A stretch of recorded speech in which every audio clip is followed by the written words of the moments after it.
नमस्कार। 2 बजे के समाचारों में आपका स्वागत है। मैं हूं अनिल त्रिपाठी। समाचारों में सबसे पहले हेडलाइंस। भाजपा प्रदेश अध्यक्ष और जल शक्ति मंत्री स्वतंत्र देव सिंह ने कहा कि प्रधानमंत्री नरेंद्र मोदी के नेतृत्व में मिशन नल से जल लगातार बढ़ रहा है। पहले बुंदेलखंड में महिलाओं को पानी भरने के लिए मीलों दूर जाना पड़ता था, लेकिन अब जल की आपूर्ति उनके घर पर ही नल द्वारा हो रही है।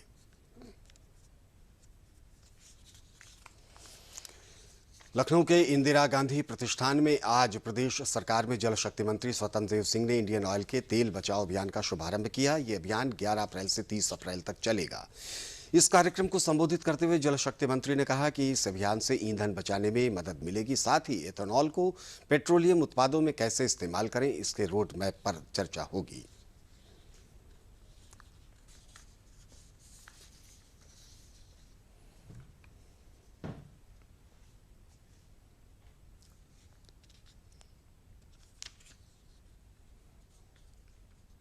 यहाँ ऊर्जा संरक्षण की बात हो रही है।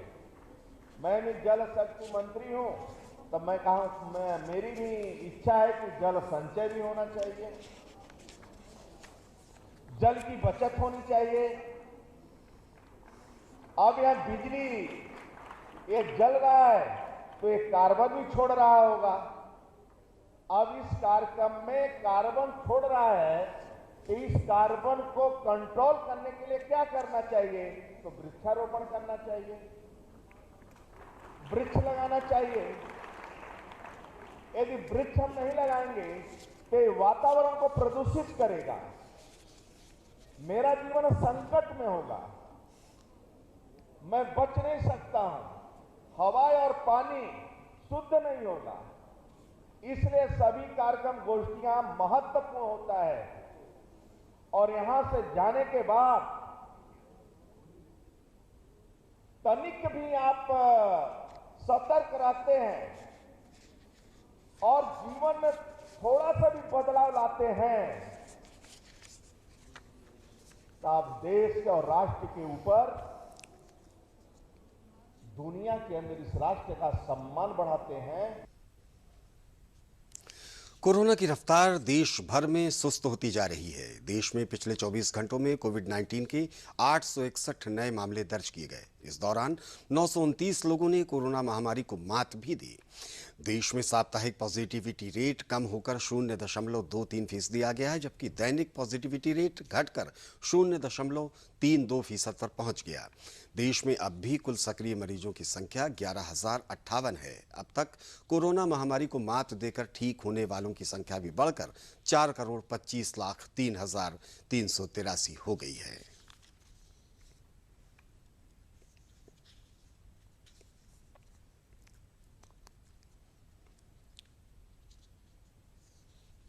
वहीं दूसरी तरफ देश में कोरोना के खिलाफ टीकाकरण अभियान जारी है। राष्ट्रव्यापी कोविड रोधी टीकाकरण अभियान के तहत अब तक 185 करोड़ से भी ज्यादा टीके लगाए जा चुके हैं। अब तक 12 से 14 वर्ष की आयु वर्ग के 2 करोड़ से भी ज्यादा टीके लगाए जा चुके हैं। पिछले 24 घंटों में 2,44,000 से अधिक कोविड रोधी टीके लगाए जा चुके हैं।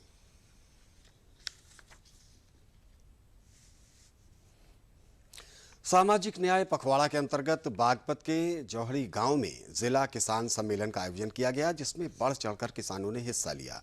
किसान सम्मेलन में संबोधित करते हुए राज्य मंत्री केपी मलिक ने किसानों से प्राकृतिक खेती अपनाने का आह्वान किया। उन्होंने कहा कि किसान भाई कृषि विशेषज्ञों से तकनीकी ज्ञान प्राप्त कर उपज बढ़ाकर अपनी आय बढ़ाएं और कीटनाशकों का कम उपयोग करें। साथ ही कृषि एवं सहकारिता विभाग की योजनाओं का भी किसान लाभ उठाएं।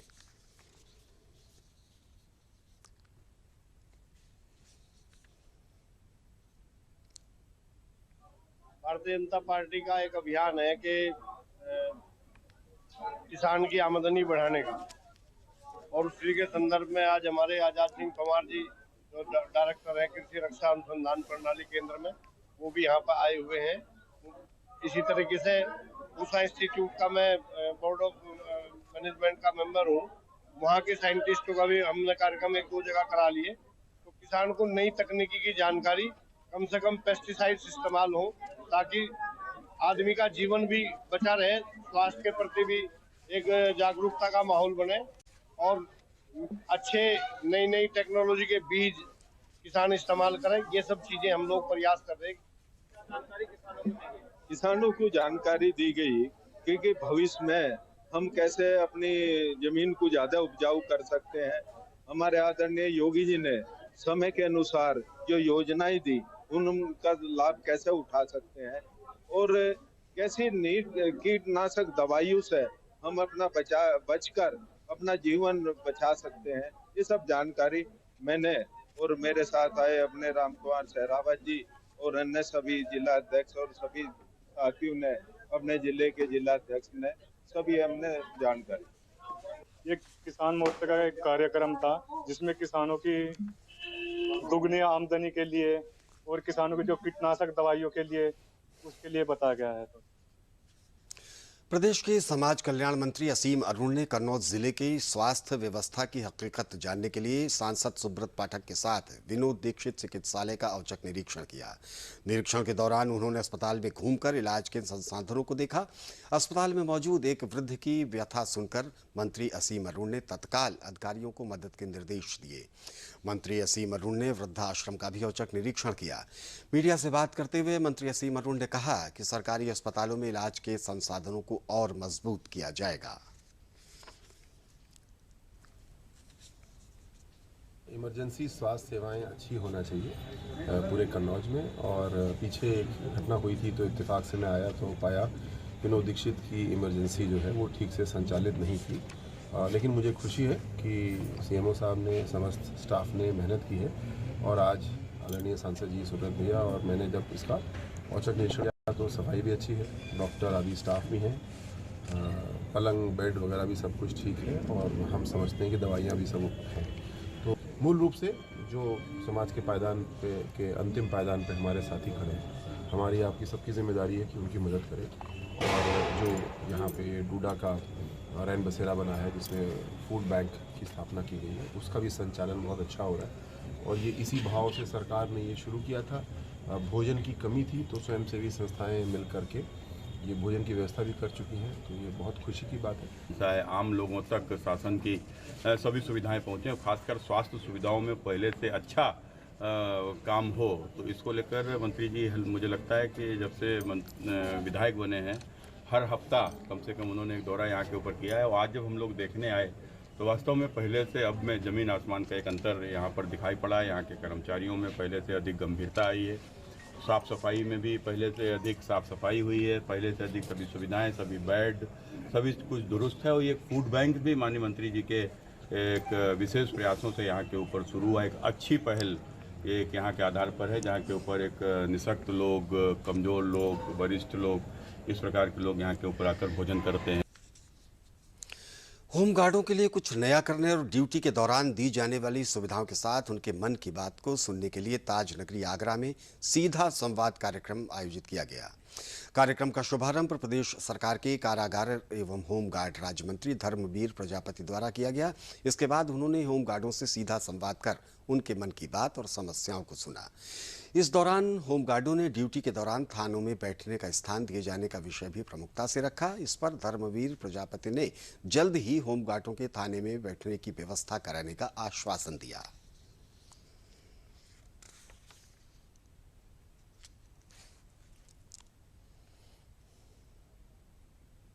हमारे यहाँ कुछ कर्मियों ने, होमगार्ड के जवानों ने जो सुझाव दिए हैं उसमें विचार हम पहले ही कर चुके हैं और इस विभाग में कुछ अलग से परिवर्तन दिखे ये प्रयास हमारा रहेगा।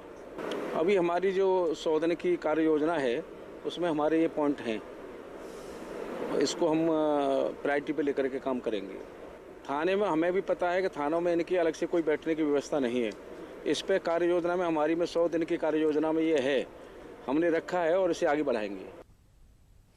जनपद कानपुर देहात में समूह की महिलाओं को रोजगार से जोड़ने के लिए काफी प्रयास किए जा रहे हैं। मनरेगा के सहयोग से आधी आबादी को समूह से जोड़कर उन्हें आत्मनिर्भर बनाने की दिशा में लगातार प्रयास किया जा रहा है। इसी कड़ी में अकबरपुर स्थित आरटीओ कार्यालय में प्रेरणा कैंटीन को समूह की महिलाओं से शुरू कराया गया। इस दौरान राज्य मंत्री प्रतिभा शुक्ला ने फीता काटकर शुभारंभ किया। उन्होंने चाय और समोसे का आनंद भी लिया, साथ ही व्यंजनों की सराहना की। राज्य मंत्री ने बताया कि प्रेरणा कैंटीन के माध्यम से मातृ शक्ति को रोजगार देकर सशक्त करने का प्रयास किया जा रहा है। हम लोगों ने आज मंगला कैंटीन समूह के माध्यम से ये प्रेरणा कैंटीन का शुभारंभ किया है, जिसमें संतोषी और इनके साथ हमारी 10-11 महिलाएं हैं जो इस समूह में जुड़ी हैं और ये सब महिलाएं मिलकर इस कैंटीन को चलाएंगे। ये आरटीओ ऑफिस में है, हमारे साथ वर्मा जी भी हैं। पूरा इनका सहयोग रहेगा कि नारी शक्ति को आगे बढ़ाने के लिए काम करेंगे और पूरा सहयोग करेंगे और ये लोग अच्छे से अच्छा यहाँ पर चाय और पकौड़े और जो भी सुविधा होगी, जैसी मांग होगी, डिमांड के हिसाब से ये बनाएंगे। समोसे हैं तो ऐसा इन लोगों के माध्यम से ये लोग कैंटीन को अच्छे से चलाएंगे। अभी संसाधन कम है, लेकिन संसाधन काम करने से अपने आप बढ़ते चले जाएंगे। चल रहा था। राज्य सरकार की बहुत ही महत्वाकांक्षी ये योजना है। इसमें स्वयं सहायता समूह की महिलाओं को एक तो स्वरोजगार मिलता है, काफ़ी सारे लोग उसमें इंगेज होते हैं। तो माननीय मंत्री जी का ये प्रयास बहुत ही प्रशंसनीय है जो उन्होंने ये प्रेरणा कैंटीन का उद्घाटन किया है और हम लोगों का पूरा सहयोग रहेगा कि ये लोग भरसक अच्छा कार्य होता रहे, इनकी कैंटीन चलती रहे और लोगों को यहाँ पर खाने पीने की अच्छी व्यवस्था होती रहे। से हमारी समूह की ये महिलाओं ने कहा कि दीदी आप खोलिए, हम आपकी मदद करेंगे। मेरे समूह का नाम है मंगला महिला स्वयं सहायता समूह। हमारे समूह में 10 महिलाएं हैं और सारी महिलाएं गरीब परिवार से हैं। तो उन लोगों ने कहा कोई रोजगार की योजना आए तो बताना। तो दीदी मेरी मंत्री जब बनी तो हमने कहा, माननीय मंत्री जी को हमने जब बधाई दी तो उन्होंने कहा, संतोषी ऐसा करो तुम प्रेरणा कैंटीन खोल लो और अपनी महिलाओं से, सब बहनों से बात कर लो। तो हमने सबसे बात किया तो सब लोग बोली कि दीदी खोल लो, बहुत अच्छा रहेगा। प्रधानमंत्री जी ने महिलाओं के लिए बहुत सोचा है और हम लोग उनकी सोच से बहुत खुश हैं। अप्रैल से एटा जिले की तीनों विधानसभाओं के 72 गेहूं क्रय केंद्रों पर किसान अपनी गेहूं की फसल बेचने के लिए जाने लगे हैं। जिलाधिकारी अंकित अग्रवाल के निर्देश पर जिले में 72 क्रय केंद्र बनाए गए हैं। गेहूं का समर्थन मूल्य 2015 रुपए प्रति क्विंटल निर्धारित किया गया है। जिले में 76,000 मीट्रिक टन गेहूं खरीद का लक्ष्य रखा गया है। किसानों के लिए सभी केंद्रों पर मूलभूत सुविधाओं का विशेष ध्यान रखा जा रहा है। किसानों द्वारा बेचे गए गेहूं का मूल्य 72 घंटों में उनके खातों में आ रहा है। और यहाँ बहुत अच्छी व्यवस्था है। मेरा बीच में कोई गेहूँ देता है, जो लोग गेहूँ ले लेते थे मत दे रहे। आज मैं अपने आरासी गोदाम पे गेहूँ लाकर तो मेरे 72 घंटे पैसा जाता है और यहाँ उससे मैं बहुत खुश हूँ। सरकार की योजना से बहुत खुश हूँ। गेहूँ यहाँ बढ़िया व्यवस्था है। 20,000 2015 का रेट है। यहाँ बिचौलिया फिचौलिया के नाम की कोई चीज़ नहीं है और 72 घंटे में पेमेंट बता रहे हैं। बहुत अच्छी हिसाब है और कोई दिक्कत नहीं है यहाँ पर। हमारे यहाँ जो पावर डस्टर है, लेबर पूरी है, बारदाना काफ़ी है। 2800 खाली बोरे हमारे पास अवेलेबल हैं। पानी के लिए पूरी व्यवस्था है और जो हमारा लक्ष्य है, अभी लक्ष्य निर्धारित नहीं है। जनपद का लक्ष्य 7,60,000 कुंटल का लक्ष्य है, जिसमें खाद्य विभाग को 60,000 कुंटल खरीद हेतु लक्ष्य दिया गया है। जनपद फतेहपुर में सोच फाउंडेशन द्वारा विभिन्न क्षेत्रों में उत्कृष्ट कार्य करने वाली महिलाओं को सम्मानित किया गया। कार्यक्रम में दिल्ली, हरियाणा, मध्य प्रदेश, उत्तराखंड समेत विभिन्न जगहों से उत्कृष्ट कार्य करने वाले लोगों को सम्मानित किया गया। ये कार्यक्रम में बतौर मुख्य अतिथि महामंडलेश्वर किन्नर अखाड़ा परिषद के अध्यक्ष लक्ष्मी नारायण त्रिपाठी समेत हरियाणा से राज्यसभा सांसद लेफ्टिनेंट जनरल DP वत्स व उत्तर प्रदेश राज्यसभा सांसद गीता शाक्य समेत विभिन्न महान विभूतियों ने शिरकत की। कार्यक्रम में कन्या भ्रूण हत्या, स्वच्छता, नारी स्वावलंबन, जेंडर इक्विटी जैसे विषयों पर बच्चों द्वारा कार्यक्रम प्रस्तुत किए गए।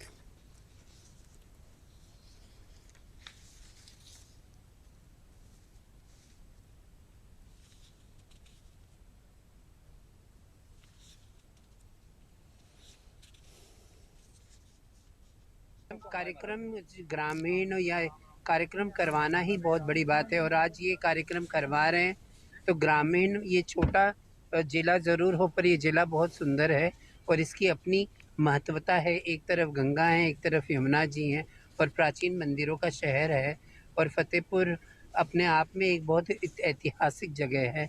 तो मेरे हिसाब से कार्यक्रम सभी सराहनीय होते हैं। सोच फाउंडेशन को कॉन्ग्रेचुलेशंस, उनका पहला इवेंट सक्षम सम्मान इतना अच्छा गया और यहाँ आके मुझे पता चला कि इतनी सारी महिलाओं को अवार्ड मिल रहे हैं जो फतेहपुर से आगे बढ़ के कुछ कर रही हैं, कुछ काम कर रही हैं, अपना नाम बना रही हैं, which is really great to know कि छोटे छोटे शहरों से जब आगे निकल के लोग आते हैं और अपना नाम बनाते हैं, स्पेशली औरतें, जो कि आजकल देखने को मिल रहा है। तो I am really happy and I hope कि अगले साल जब हो तो और ज़्यादा लोग आएँ और ज़्यादा महिलाओं को अवार्ड मिले। 5 दिवसीय 49वां राष्ट्रीय रामायण मेला चित्रकूट में शुरू हो गया है। राष्ट्रीय रामायण मेला की शुरुआत जिलाधिकारी सुभ्रांत कुमार शुक्ला, श्री 1008 बद्री प्रपन्नाचार्य महाराज और दिगंबर अखाड़ा महंत दिव्य जीवन दास ने दीप जलाकर की। राष्ट्रीय रामायण मेला में विद्वत जन व्याख्यान के माध्यम से भगवान श्री राम के आदर्शों का वर्णन कर लोगों को आदर्श जीवन जीने का संदेश दे रहे हैं। वहीं राष्ट्रीय रामायण मेला में भजन, दीवारी, नृत्य सहित विभिन्न सांस्कृतिक कार्यक्रमों के माध्यम से एक भारत श्रेष्ठ भारत की झलक भी दिखाई दे रही है। इस अवसर पर विभिन्न विभागों ने प्रदर्शनी लगाकर लोगों को शासन की योजनाओं से परिचित कराया।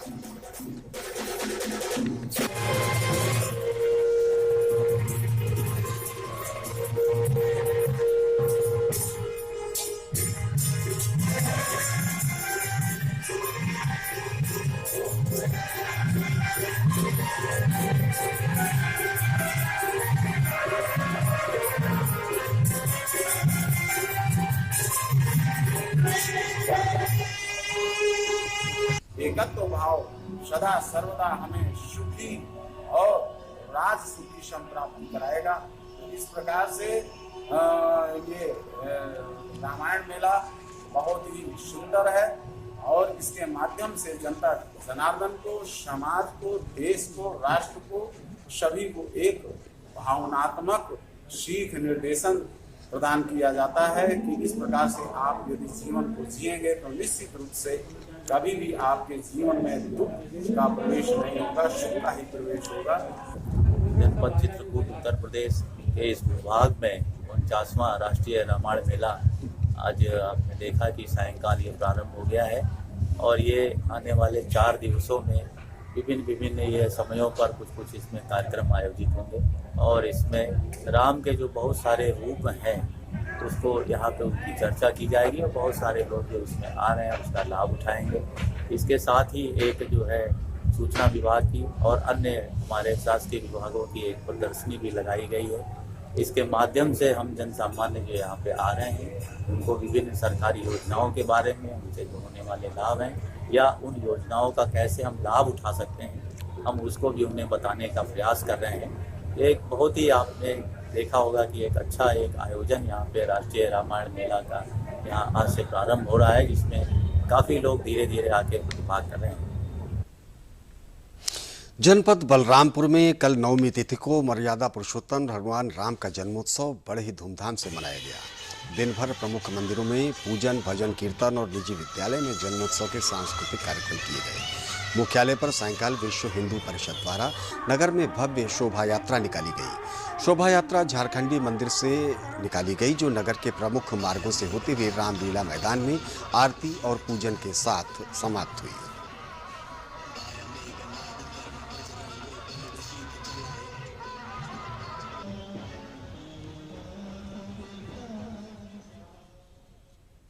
वाराणसी में 10 अप्रैल की शाम कैंट स्थित एक होटल में इंडियन होम्योपैथिक ऑर्गेनाइजेशन शाखा वाराणसी के द्वारा हनुमान जयंती मनाई गई। ये 267वां हनुमान जयंती वर्ष मनाया गया। इस कार्यक्रम के मुख्य अतिथि प्रदेश के आयुष राज्य मंत्री दयाशंकर मिश्र उर्फ दयालु ने कहा कि डॉक्टर हनुमान ने एक नई चिकित्सा पद्धति को जन्म दिया जो काफ़ी लोकप्रिय हुई और पूरे विश्व में होम्योपैथ के चिकित्सक कम पैसे में अच्छा इलाज कर रहे हैं। इस कार्यक्रम में वक्ताओं ने होम्योपैथ के बारे में अपने विचार व्यक्त किए। होम्योपैथिक का बड़ा ही सार्थक प्रभाव देखा गया। लोगों में एक होड़ सी थी, भीड़ सी थी कि हम कहीं जाएं चाहे न जाएं होम्योपैथ के पास तुरंत जाएं, और इसका इतना सकारात्मक परिणाम मिला कि मैं निसंकोच कहना चाहता हूं कि इसको आप 100% कहेंगे तो अतिशयोक्ति होगी, लेकिन ये मान के चलिए कि 90, 80 जो भी आप समझें, इतना अच्छा रिजल्ट इसका हुआ। और बहुत सारे ऐसे लोग हैं जो कि इस बात से भय खाते थे कि हम कोई वैक्सीन नहीं लगवाएंगे, उनको हम लोग जो है समझा बुझा करके प्रेरित करके कहा गया। उनका ये कहना था मुझे कोई तकलीफ नहीं है, तो ऐसी हालत में हम क्या करें। हमने कहा नहीं, सारी विधाएं जो है सबके लिए हैं और उसका उपयोग आप लोग करें। और बाकी तो होम्योपैथी का बहुत ही सकारात्मक परिणाम मिला है। कोविड। इसी के साथ हमारा ये समाचार बुलेटिन अब यहीं पर समाप्त हुआ। मुझे दीजिए अनुमति। नमस्कार।